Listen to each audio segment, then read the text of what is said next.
fix it for you just in case, okay?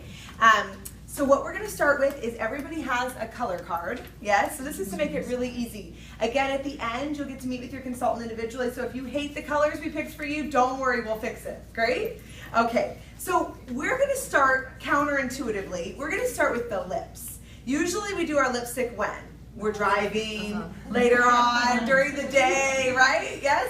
So we're going to start with the lips because it changes the whole look of the face. So for fun, just humor us. I know some of these colors are crazy, but if you don't love your color, switch with your name. Lauren, we haven't done the lip balm yet. Can you have them all put their lip balm on? Well, it's all right because we'll do lip gloss. Okay. That's okay. All right, so you're going to take off your lipstick. Did you see how I just peeled it off? All right. Okay, if anybody needs help, let us know. You're going to fold it in half, and you're going to kiss it. It's really cute. This is very scientific, ladies, okay? All right? Does anybody need help? Oh, wait, let me get the plastic off for you. There's another layer, yes, yes. There you go. Okay, so you're going to fold it in half, and then you're going to move it back and kiss it. Does anybody need help? That's okay, don't worry. If you hate your color, we'll fix it at the end. That's very pretty on you. Yeah, very pretty. That's a little neutral, but very pretty. Wait till we get the eyes and everything done, okay? All right, now I'm going to teach you a little trick with gloss. If you feel like your lips are thin and you want them to be a little bit more pouty, you can put the gloss just in the center of the lip, and it makes the lips appear bigger when the light is hitting them. All right, so you all have a little bit of gloss, okay, in your tray. And what I'd like you to do is just with your fingers, since they're clean, since we did satin hands, go ahead and put the gloss just in the center for me. If you feel like your lips are ginormous, go ahead and put it all over. Does anybody need lip gloss? Are we doing okay? Okay, great. Now gloss is nice because it can kind of tone down a lipstick and neutralize it. Look how pretty that looks on you. That's okay, don't worry, don't worry. Wait till we get farther and then we'll fix it, I promise. Luckily for you, lipstick does come off and our makeup remover is fantastic, so don't stress, okay? This is not a stain, this is not a stain. All right, it will not be permanent. Okay, great. So now we're gonna go on and we're gonna do blush, all right? Now here's the rule with blush. Take 2 fingers and put them next to your nose. This is the no blush zone, okay? You know how we used to do blush like this? We're not going to do it like that anymore. We want to appear lifted and younger, yes? Okay? All right? So what you want to do is you're going to start at the top of the ear, and you feel here, it should be kind of hard, yes? And that's where our blush is going to go. I'll show you, okay? I'll help you guys. No blush 2 fingers away from the nose because we want to appear lifted, yes? And as we age, I know we're all under 30 here, but you know, next year the big 3-1, I know you guys are stressed out, and you want to give a lift. I know, they told me your secret, 31 next year. We're coming to the party though, okay? So you need to have, okay, no problem, no problem. Well, you need to have a lift here because where is the area you don't want attention? Where's your redness and your wrinkles? In the center, yes? So you want to have a lift, so that's why we want the blush here so it draws attention away from the problem friends in the middle. Are you with me? All right, so you're going to take your color card again, peel off the plastic, and you guys all have little cotton balls, and you're going to put it right here, okay? And we will help you. Now here's the thing. At your next appointment with your consultant, I would definitely ask her if you could use her brushes. Brushes make it 1,000 times better. We have a great cheek brush. So go ahead and put it on. Now if it's too dark of a color and you're about to flip out, have no fear. Powder is here. We will tone you down, okay? So consultants, can you help your guests really quick? If their blush was too dark, all right, you're simply going to give them a little bit of that translucent powder or the pressed powder, whatever you use for your foundation today, give them a little bit of that to put on top to tone it all down, okay? So the consultants will come help you, don't worry. We're on it, we're on it. There, Joe. Okay? The translucent. Here we go. So a little bit maybe of some powder if anybody needs to tone it down.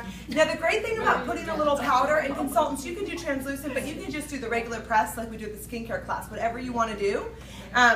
The great thing about putting powder on top of your blush is it sets it. It has it stay longer. Look how beautiful that looks on you. Very beautiful. Okay? So if you feel like it was too much, you're going to tone it down with some powder. If you feel like it's perfect and you just want to set it, then we'll give you a little translucent powder to put on top. Does that sound great? Very beautiful. See, now your lips are looking better, right? We're getting some color going on the face, all right? Now everybody can do a little blush. Now if you're younger and you feel like, I don't know about blush, you want to do bronzer, or you like bronzer, that's fine too. It'd be the same technique. Here, there are other places you could put bronzer as well, but you could double it up. All right? Now, I should let you know that the blushes and the eyeshadows are all mineral based. They're made at the same makeup house in Milan, Italy as MAC and Sephora's, but they're like a third of the price, yay. And they have vitamins E and A in them, so they're very good for your skin. They're mineral based, okay? All right, great. Are we doing good? Yes? Are we feeling even prettier? Yes? Okay. Now we're going to move on and we're going to do our eyes. So again, you're going to take your color card, you're going to peel off the plastic, and you were given 3 colors, okay? A light color, a medium color, and a dark color. Now if you're a makeup fashionista and you want to just do your eyes, you go girl. But if you need a little help with that, I'm going to walk you through a really simple process. It's going to be so simple, you're going to be astonished. So everybody has, do you mind if I show them? Their little sponge tip applicator. Okay, in consultants, these came in your starter kit. At your next appointment, you're going to want to have your consultant use real brushes with you, or get our real brushes, which are amazing. The hair on them is fantastic, and they do not cost $45 each like a MAC brush does. I love MAC brushes, great, but ours are fantastic. They're amazing and so much less expensive. But it's much easier to do eyeshadow with a good brush, okay? So think how much better you're going to do with good brushes, all right? So everybody find number 1 on your tray, on your eyeshadow, yes? Do you see how they're labeled? 1, 2, and 3. Take number 1, okay? And it's simply going to go underneath the eyebrow, okay? If you would like, you could put it on the whole lid, but it needs to especially go under the eyebrow. Here's why, okay? Consultants help guess. Can you help her, Jill? Jill's going to come help you. She'll be your private makeup consultant. Right, the beautiful lady at the end here. The reason we always put the lightest color underneath the eyebrow is because where do we have the least amount of wrinkles and sagging? Under the eyebrow, unless we didn't wax or something like that, okay? So you want to draw attention with the lightest color. So whatever color is the lightest is the color that you're going to use where you want to draw attention. Make sense? All right? Do you need an eyeshadow applicator? You're okay? I see it. Okay, okay. So you're going to apply the lightest color, which is number 1 on your color card, right underneath the eyebrow. Now, if you tend to be tan and the color's too neutral and it's not even showing up, don't worry. We have a lot of eyeshadows. Again, your consultant will help you at the end. These are also mineral-based. Now, some of them are matte and some of them have a little bit of shimmer. So your consultant at your individual consultation can help you with that too. Are we good? All right, you did step 1. Good job. All right, step 2 is going to be just as fun. All right, step 2 is going to go on the eyelid. Step 2 is on the eyelid. Now, consultants, when you're picking colors, if you don't use a color card, it is just a neutral color, like a hazelnut or a cinnabar, something that is nice and neutral, okay? It's going to be the second lightest color, and it's simply going to go on the eyelid, all right? If you were using our real brushes, you would be using the eyeshadow brush, all right? And the third one, we would use our eye crease brush. And guess what? Our brushes are labeled in English and French, right? And so it tells you what the brush is for. Isn't that great? So you don't even have to memorize it. How are we doing, ladies? Good? And today we're not going to pencil in our eyebrows. No, you can. I need to do it because I actually washed it off. So my That's face looks fine. weird. Yeah. That's fine. But I brought up a good point that in our brush kit, we do sell an eyeshadow brush, and it's this little skinny brush, and you apply it with a dark colored eyeshadow, and you can use it to pencil in the eyebrows if you don't want to use a pencil. So that's what reminded me of that, which is great. We'll show you that. Shadow should be used over 50 instead of a pencil. And then we even have an eyebrow gel that you Yes. can use to set it, which is really fun. So we'll show you that at your individual consultation. It's kind of fun. Okay, how did we do on step 2? Great? All right, let's do step 3. I know we could do it. They're like, okay. Okay, so step 3 is your darkest color. Now that is going to go in the crease. By far, this is easiest to do with a brush that says eye crease. But for today, for hygienic purposes, so we don't share brushes, we're using the little sponge. So it's going to go in the crease. Okay, and if you need help, we will come around and help you. All right, That's right. Now it is powder, so if you get it somewhere, you can use your finger. The other great thing though is that you can use a powder brush. Remember we went back to that powder when our blush was a little bit too dramatic? Well, you can use that also to dust off on the eyeshadow. Okay, that looks perfect. So it's simply going in the crease, the darkest color. Look how beautiful that is. That looks great. You like that? Isn't that great? And the nice thing about the color cards is it shows you on there what colors it is. So see how easy this is, consultants? You don't even have to put them together. Okay. Are we doing? We're doing very well. Do they have mascara wands with mascara on them? They're going to be handing those out right now. Okay, great. Jill, can you help with that, please? So You're wonderful. we're now going to do mascara. We did skip eyeliner just for today to make it easier, but that is something we do carry. We carry a lot of things. Concealer we didn't do today. Facial highlighting pen that is a paintbrush with concealer in it. It's awesome. That's something you may want to try with your consultant. We do have eye shadow, like we talked about, that you can use for your eyebrows. We also have eyebrow pencils. We have a lot of other things. Your consultant will show you, but this is just to make it a little easier and give you a little pop of color, something pretty. Okay. All right. So let me show you my 2 tricks on mascara. If you're a mascaranista, like a fashionista, you could just do your mascara. But here's my 2 tricks on mascara.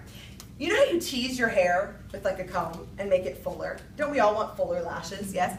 So what I love to do is take my mascara brush and go back and forth like I'm teasing my lashes. And I start at the base and I work upwards because we always want the fullest lashes at the base. Yes? So I take my brush and I tease my lashes going upwards, okay? You're using the ultimate mascara today, which is fantastic, but don't worry, if you don't love it, we have 3 other kinds, okay? We have a Lash Love mascara, a Lash Love lengthening, and a waterproof that's also Lash Love. So I love to tease. Now, you want to make sure that they're separated, yes? So here's how I separate them. Try not to poke yourself in the eye, but pretend that you were, and you're going to face the mascara wand towards you, and you're going to lengthen and separate.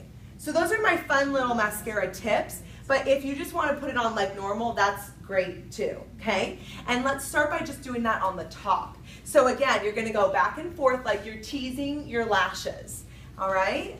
Now if you make a mistake, do not worry, this is the best. We have eye makeup remover. Our eye makeup remover is award-winning, right? Yes, Ruth? Okay. And it takes off waterproof like that. So instead of like, trying to fix it and making it worse and having to wash your whole face off and being really frustrated, we've been there, yes? You take a Q-tip and put a little bit of eye makeup remover and just use it where you want to get off whatever you messed up on. It's awesome. All right, so go ahead and do that mascara. Now consultants, one way to finish a face is you can use our finishing spray, which is fantastic. It is a botanical-based finishing spray that can kind of set the face, and it's great for brides and anybody. I use it every day just for fun so that my face doesn't fall off, you know. And once you're done with mascara, you have officially done your makeup lesson today. So you should give yourself a round of applause. See how easy breezy that is, consultants? You can do it too. See you soon. Now, Lauren, I have a question for you. Yes. But you must have known so much about makeup when you joined Mary Kay. What if a new consultant signing up that doesn't know a thing? That's perfect, because that was me. So when I first started Mary Kay, I had terrible skin, and luckily Laura's the one who brought me into Mary Kay, and my skin was a disaster. I used drugstore products. I worked for Walgreens and used their products, got them 15% off, plus buy one, get one free, okay, my employee discount. And so I started using our skincare, and it just dramatically cleared up my face because I was using cheap stuff that wasn't working, yes? I was really not a makeup skincare girl. I wore foundation that didn't really match my skin because I thought I needed to, and I did, and I didn't know how to put on makeup. My mom wore lipstick, I think, growing up, but that was about it. So Laura's the one who taught me everything I need to know. And I would do this makeup class every Saturday, over and over and over and over again, so that I would feel more confident. Now sometimes, you know, our consultants will get guests and they're like makeup fashionistas, they know what they're doing. That's great. I just always allow them to do whatever they want. But sometimes people just want a quick tip. So I love that, you know, you could learn about the lip gloss and how to put that, or you could learn about how easy it is to do the blush without it crowding the face and bringing attention to the area you don't want. But just a few little quick tips, it doesn't make it so complicated. I think people get intimidated. So I've been with the company now 7 years, and we're earning our 5th car. We're on target for our pink Cadillac. And we've earned 4 cars before. So I didn't